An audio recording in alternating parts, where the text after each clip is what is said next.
What's going on, everybody? Good afternoon. Hope you guys are doing well. And we've got a little bit more to talk about with Alexander. Again, I'm not going to be looking to go super deep on a guy like this that we got in UDFA. So I think this is going to be it. I don't think we're going to do the separate film tape study video just because at the end of the day, I don't want to invest too much time on this channel into something that I know is not going to engage a lot of people. So I'm going to do this video, which is talking about Alexander's traits, what he's good at, what he's not so good at, what he needs to get better at. And that'll be kind of indicative of what you see on the film anyway. So honestly, those tape notes videos that I do tend to be the least popular of the videos I do deep diving into rookies anyway. So I'm not going to bother with it with this guy or Jared Ivey. But that doesn't mean there isn't stuff worth talking about here. So we're going to take a look at Alexander in terms of his pros and his cons based on what he did in college. What does he bring to the table that's good? What does he bring to the table that's not so good? You guys know the drill by now. Please click the thumbs up button on this video if you haven't already. Subscribe if you're new. Click the bell for notifications. Become a channel member for $2 a month. Those are the best ways to support the channel. So we went over his pretty impressive, if short, LSU career. Now let's talk about how those things translate into actual positive and some negative traits. Keeping in mind this is a UDFA, so anything that's negative about him is pretty insignificant compared to the things that are good about him. So, first pro for me, I think his height and his length is sufficient to play on the outside. If he's not able to play on the outside, we're going to have a little bit of a problem. But if you take a look at the fact that he is well above average for height for a corner, and he also has 31-inch arms, which I think are going to be adequate, I think he can do it. I'm not sure, but I wouldn't really want to see this guy in the slot. And there's not a ton of safety experience in his ledger. So if he can't play outside, that's going to be a problem. But I think he can do it. It's tight, but this was not a very good year for arm length in general. So 31 inches doesn't even seem that bad. So that would be... Oh, what the heck? Why did I go up? No, go down. Thank you. So I think that'll get it done. He's got good instincts and he's good reading routes. So he's pretty effective in man coverage.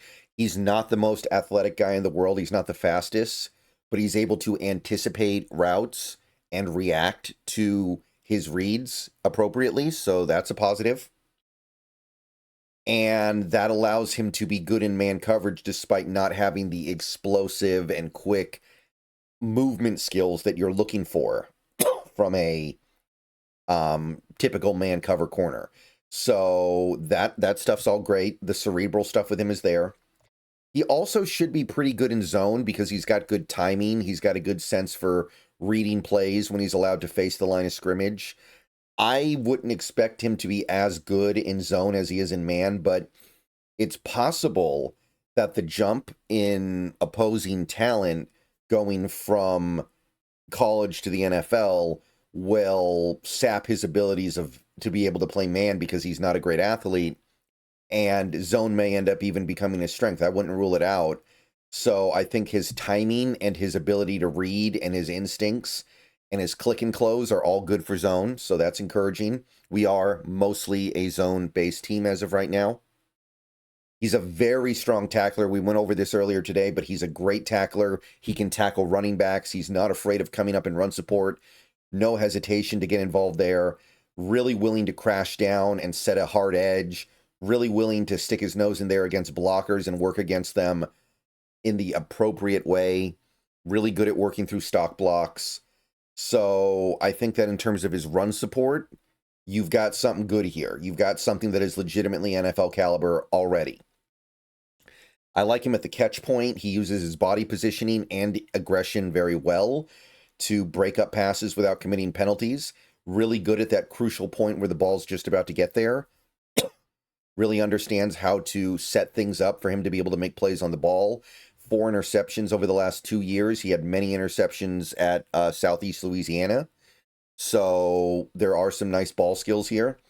He does have some experience playing a center field type role. He tracks the ball well. So he may be very effective in a cover 3 defense in the NFL. You get him in that center fielder role, you allow him to just kind of read stuff facing the line of scrimmage and not really worrying so much about this guy right in front of him. I think that he can bring some positive things there. He's also competent when asked to use his physicality, particularly in press coverage.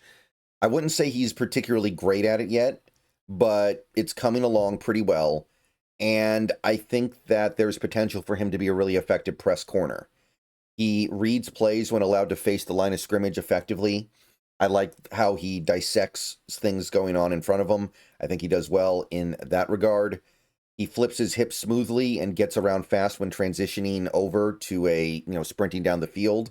So he's got a nice, smooth, not segmented at all flipping of the hips. And he's going to need that because he isn't the fastest guy in the world, so the transition needs to be quick, and for him it mostly is. He played quarterback in high school. Now, I'm not saying he's going to play quarterback in the NFL, but he does use that knowledge well to bait opponents into bad throws. I think you see that influence in his game, so that's great. He fights through blocks with leverage and fundamentals when he needs to, so this is a physical player willing to get involved. I know he's lean, and that may end up taking away some of his ability to be physical at the next level, but at the college level, he was physical. Now, the issues with him are relatively clear, although also a little bit confusing. His combine really raised some questions. He wasn't... You're talking about a physical corner that is very lean. You're talking about a press corner, a corner that's really good at getting handsy, that has below average arm length. You're talking about a guy who was renowned for his man coverage, who came in with a pretty lackluster 40 time, and a man cover corner that had really very poor verts and broads. So we are talking about some pretty lackluster athletic markers combined with the size. It does make you wonder, how is this going to work in the NFL? Is he going to be able to make the transition? Tore his ACL in 2023, also had a concussion last year. So there are some doubts about his durability. He did make a full recovery from the ACL and played really well last year, but you still have to be aware of the fact that his injury history is not clean. His press abilities need work, especially in softer press where you can't use like your jabs, where there's a little bit less contact, where you're just kind of lined up very closely to the receiver, but you're not making physical contact. That stuff is something he needs to work on. Receivers that have a robust release package can beat him and stack him pretty soundly. That's going to be an issue for him because physicality is one of his strengths. He can't be getting beat off the line of scrimmage routinely. Struggles with finding the ball in the air after flipping his hips downfield. Tends to do the face guarding thing. Instead of turning to find the ball, he just kind of tries to play off where the receiver is looking, which puts you at a disadvantage. Not very good recovery speed because he's just not fast enough. So if he gets beat, he's probably going to stay beat. If he is trying to keep up with a deep route, the guy's probably going to break away from him. Sometimes I feel like he's a little bit hesitant in trusting his reads, like at the top of routes. He will get a little bit hesitant, and that will lead to him getting beat in situations where it seemed like he had things under control. And finally, did not do very much as a special teamer, which is an important skill for a guy like this, trying to make the team as a reserve corner. Okay, so that'll do it for Zy Alexander. That's all I really wanted to look at. Again, I'm not going to worry so much about doing the film notes with a guy like this, but this was a nice pickup, and there goes my face cam again. Wow. It waits until the end of the video at least, so that's kind of nice. It's the USB port, by the way. I already know what it is, but there's not much you can do about it. As many of you probably know, when you have a computer and the USB ports go bad, there's really not too much you can do. But anyway, yeah, Zy Alexander, good player, good prospect, really nice pickup. Like this one, excited, hope it works. And hey, we have a need for another corner here. There's no reason why it can't be him. And there's no reason why he can't be every bit as useful as a player like Shaq Griffin would be. Shaq Griffin's old. He's been in the league a while now. Alexander's young and hungry, so don't count him out. All right. See you guys later. Go Hawks. More videos coming tomorrow. See you guys soon.